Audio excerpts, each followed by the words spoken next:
वहीं पंजाब यूनिवर्सिटी देश की सबसे प्रतिष्ठित यूनिवर्सिटी में से एक गिनी जाती है, लेकिन इसी की अगर बात करें तो कैंपस में एक होनहार पीएचडी की छात्रा की दर्दनाक मौत हो गई, जिसने कई बड़े सवाल अब खड़े कर दिए हैं। रेवाड़ी की रहने वाली ज्योति अपने हॉस्टल से क्लास की तरफ जा रही थी, लेकिन रास्ते में करंट लगने से उसकी मौत हो गई।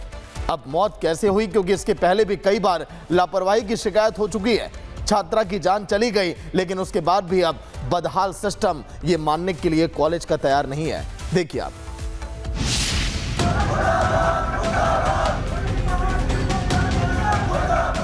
ये तस्वीरें पंजाब यूनिवर्सिटी की है, जहां हरियाणा की एक होनहार बेटी लापरवाही की भेंट चढ़ गई। पीएचडी स्कॉलर ज्योति अपने हॉस्टल से यूनिवर्सिटी कैंपस में माइक्रोबायोलॉजी विभाग जा रही थी, लेकिन रास्ते में उसे करंट लग गया। वहीं घटना की जानकारी मिलते ही यूनिवर्सिटी कैंपस में हड़कंप मच गया। आनन फानन में छात्रा को अस्पताल ले जाया गया, लेकिन तब तक उसकी मौत हो चुकी थी। बताया जा रहा है कि यूनिवर्सिटी कैंपस में जिस रास्ते से ज्योति गुजर रही थी, वहां बारिश के बाद पानी भरा हुआ था। इसी दौरान पानी में करंट फैल गया और ज्योति उसकी चपेट में आ गई। अब सवाल ये है कि इतनी बड़ी यूनिवर्सिटी में इतनी बड़ी लापरवाही कैसे हो सकती है। सवाल ये है कि पंजाब यूनिवर्सिटी कैंपस में करंट कैसे फैल गया? क्या कैंपस में बिजली व्यवस्था की जांच नहीं होती? क्या बारिश के मौसम में विशेष सावधानी नहीं बरती गई? क्या कैंपस में छात्रों के लिए सुरक्षा के कोई इंतजाम नहीं थे? क्या विश्वविद्यालय प्रशासन बिजली व्यवस्था की जांच नहीं करता? क्या यूनिवर्सिटी प्रशासन को ऐसे खतरों का अंदेशा नहीं था? पीएचडी फेलो स्टूडेंट जो कि हरियाणा के रेवाड़ी की रहने वाली है, जिसका नाम ज्योति बताया गया है, वो जब अपने हॉस्टल से अपने डिपार्टमेंट की तरफ जा रही थी, उस समय करंट लगने से उसकी जान चली गई। लेकिन इसके पीछे जिम्मेदार कौन? सबसे बड़ा सवाल तो यही उठता है। फिलहाल तस्वीरें इस वक्त दिखा दें आपको। रिपब्लिक भारत की जो टीम है उसी जगह पर मौजूद है।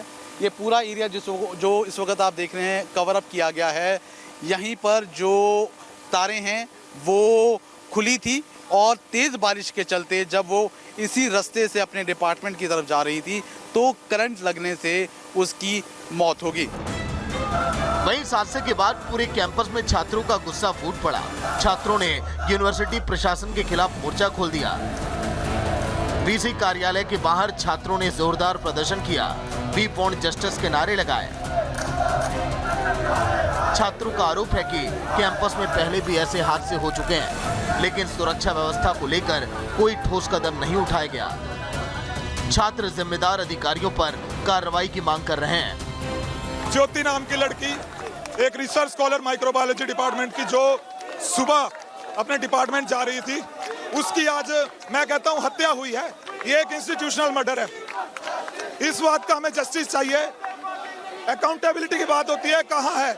आए साल स्टूडेंट्स की फीस वृद्धि हो रही है, लेकिन इंफ्रास्ट्रक्चर के नाम से इस यूनिवर्सिटी के अंदर जीरो काम हुआ है। आज जो ये मौत हुई है, इसके जिम्मेदार यूनिवर्सिटी प्रशासन है। अब इस हादसे के बाद यूनिवर्सिटी प्रशासन पर लापरवाही के गंभीर आरोप लग रहे हैं। छात्रों का आरोप है कि छात्रा की मौत कोई हादसा नहीं, बल्कि प्रशासनिक लापरवाही का नतीजा है। प्रदर्शनकारी छात्रों ने वीसी के इस्तीफे की मांग की है। बहुत बड़ी लापरवाही है कि उस लड़की की, उस बच्ची की डेथ हो चुकी है और हमें बीसी का इस्तीफा चाहिए आज के आज, और इस पूरे मामले पे जांच होनी चाहिए अच्छे से और पूरी कार्रवाई होनी चाहिए। वहीं इस हादसे ने राजनीतिक पार्टियों के दावों पर भी सवाल खड़े कर दिए। सवाल यह है कि दिल्ली में छात्रों के अधिकारों की बात करने वाले क्या पंजाब यूनिवर्सिटी में छात्रा की मौत पर आवाज उठाएंगे? धर्मेंद्र प्रधान का इस्तीफा मांगने वाले पंजाब की घटना पर जवाब देंगे? क्या पंजाब सरकार बताएगी इस मौत की जवाबदेही किसकी है? क्या इस हादसे के लिए पंजाब का बिजली विभाग जिम्मेदार है? क्या पंजाब के मंत्री लापरवाही से हुई छात्रा की मौत पर इस्तीफा देंगे? क्या पंजाब यूनिवर्सिटी प्रशासन इस हादसे की जिम्मेदारी लेगा? हालांकि यूनिवर्सिटी के कुलपति का कहना है कि मामले की जांच के लिए एक कमेटी बनाई जाएगी। कमेटी में छात्र प्रतिनिधियों को भी शामिल किया जाएगा। जिम्मेदारी भी तय होगी, लेकिन बड़ा सवाल यह है कि क्या जांच कमेटी एक बेटी की जिंदगी वापस ला सकती है? क्या सिर्फ कमेटी बन जाने से लापरवाही खत्म हो जाएगी? वहीं ज्योति के परिजनों का कहना है कि उनकी मौत लापरवाही की वजह से हुई। परिजनों ने निष्पक्ष जांच और दोषियों के खिलाफ सख्त कार्रवाई की मांग की है। बहरहाल ज्योति अब इस दुनिया में नहीं है, लेकिन उसकी मौत के बाद कई गंभीर सवाल खड़े हो गए हैं। सवाल उन नेताओं से भी है जो दिल्ली के जंतर मंतर से छात्रों के हक में आवाज बुलंद कर रहे थे। क्या विपक्षी दलों के नेता और खुद आम आदमी पार्टी के मुखिया अरविंद केजरीवाल इस लापरवाही पर अपनी सरकार से जवाब मांगेंगे? क्या पंजाब के शिक्षा मंत्री एक होनहार छात्रा की मौत पर इस्तीफा देंगे? Bureau report, Republic Bharat.